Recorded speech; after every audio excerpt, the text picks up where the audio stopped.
আপনি এই ব্রাজিলের খেলা দেখতে গিয়ে রাষ্ট্রের বিদ্যুৎ সংকট, হাজার হাজার কোটি টাকা বিগত সরকার ইন্ডিয়ার কাছে লোন করে গিয়েছে, তা পরিশোধ করতেছে কার টাকায়? আপনার আমার ট্যাক্সের টাকা। গাড়ির ট্যাক্স বাড়ছে, পেট্রোলের ট্যাক্স বাড়ছে, অনেক ট্যাক্স বেড়ে গিয়েছে। এই ট্যাক্স বাড়ার কারণটা হচ্ছে বিদ্যুতের বিল দিতে পারছে না আমরা, রাষ্ট্র চালাইতে গিয়ে কষ্ট হচ্ছে। প্রিয় ভাইরা আমার, তাহলে আপনি খেলা দেখার কারণে প্রত্যেকটা বাড়িতে যদি টেলিভিশন চলতে থাকে তাহলে কত টাকা বিদ্যুৎ বিল চলে যায় চিন্তা করে দেখেন। এইটা দেখতেছেন কোন দেশের খেলা? ব্রাজিল আর আর্জেন্টিনা, যা আপনার প্রতিবেশী দেশ নয়, যাদের টাকার 50% টাকা ইসরায়েলে চলে যায়, যে টাকায় বম কিনে, যে টাকায় রিভলভার কিনে, যে টাকায় অ্যাটম বম কেনার পরে তা আবার ফিলিস্তিনি মা বোনদের বুক খালি করে হাজার হাজার বিল্ডিংকে ধ্বংস করেছে, মুসলমানদেরকে যারা হত্যা করে তাদেরকে সাপোর্ট করে যারা, কিয়ামতে তাদের সাথে হাসর হবে। কতক্ষণ ঠিক কিনা? ওদের সাথে হাসর হবে, কোরআনুল কারীম বলে দিয়েছেন। প্রস্তুত থাকেন, মরার সময় খবরদার সাদা কাপড় আপনি দাবি করবেন না। হয় আর্জেন্টিনার পতাকা, না হলে ব্রাজিলের, এই দুটার একটা গলা মানে গায়ের সাথে পেঁচায় আপনি মরেন। ওটা কোনো দোয়া লাগবে না, ওটা জানাজা পর্যন্ত দরকার নাই। জীবনের চাইতেও, সন্তানের চাইতেও, পরিবারের চাইতেও ভালোবাসে ব্রাজিল আর্জেন্টিনাকে। এক বদমাইশ ও 12 কিলোমিটার পতাকা কিনছে, জমি বিক্রি করছে 10 কাঠা।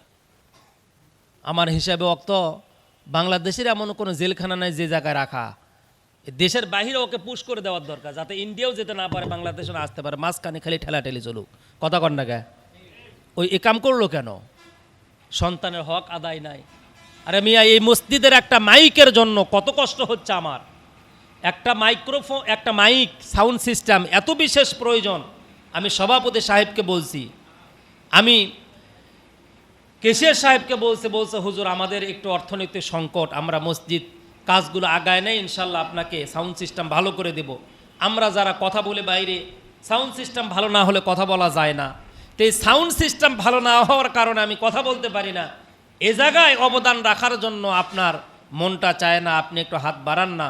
অথচ আপনি আর্জেন্টিনার ব্রাজিল নিয়ে এত ব্যস্ত যে আপনার দোকানের উপরে পতাকা পটপট করে উঠতেছে। কেন কালিমার পতাকা দিতে পারেন না?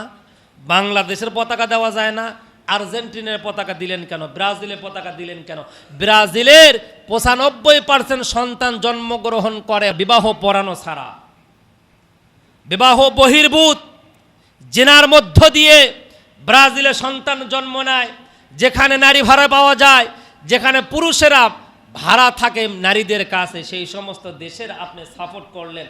যে সমস্ত খেলোয়াড়কে আপনি সাপোর্ট করেন 11 নম্বর, 12 নম্বর আর 10 নম্বর, এ ধরনের ব্যক্তিগুলো মাথার চুল কাটার স্টাইল দেখেন, দাড়ি কাটার স্টাইল দেখেন। আবার ওদের 2 থেকে 3টে করে সন্তান হয়েছে, যাদের এখনো বিয়ে হয় নাই, 4 সন্তান হওয়ার পরে তারপরে বিয়ে পড়ে। জোরকর নাউজুবিল্লাহ।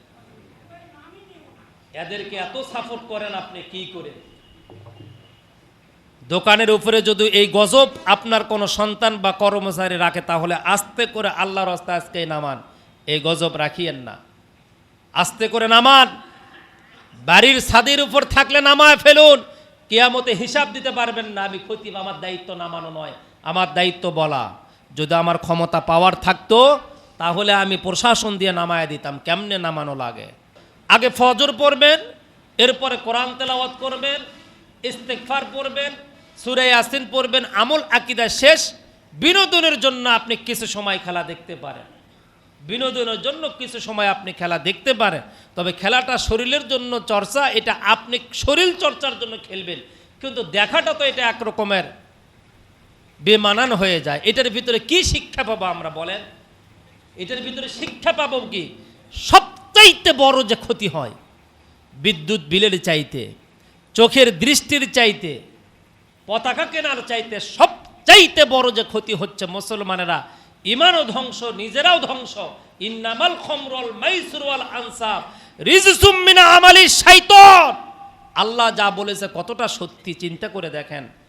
আল্লাহ পাক যা বলেছেন আজ থেকে 1450 বছর পূর্বে, তা আজকে আপনাদের এই এলাকায় প্রতিফলিত হচ্ছে। এই এলাকায় আজকে তা ছেয়ে যাচ্ছে, এলাকার ভিতরে একেবারে প্লাবিত হয়ে যাচ্ছে। তাহলে এই খেলা হচ্ছে ব্রাজিল আর্জেন্টিনা, কোপা আমেরিকা, আর টাকা ধরতেছে বিট মারতেছে এই কৃষক বাজারের আশেপাশে গ্রামগুলোতে, কথা বলেন ঠিক কিনা?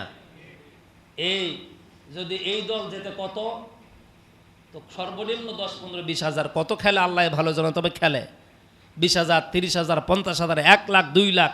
এমনও কিছু ব্যক্তিরা আছে যারা এখন জুয়া খেলাইতে পারে না, যারা বিভিন্ন মেলাতে গিয়ে আপনার ওই যে ক্যারাম বোর্ড খেলাইতে পারে না, গুটি খেলা এরকম ঘোরায় এগুলো খেলাইতে পারে না। এগুলো এখন মোবাইলে সয়লাভ হয়ে গিয়েছে। এদের খেলা যখন আসে এগুলোতে জুয়া খেলায় এরা কি করে, একজন মানুষকে আর একজন মানুষ ধোকা দিচ্ছে, একজন ঠকতেছে আর একজন জিততেছে।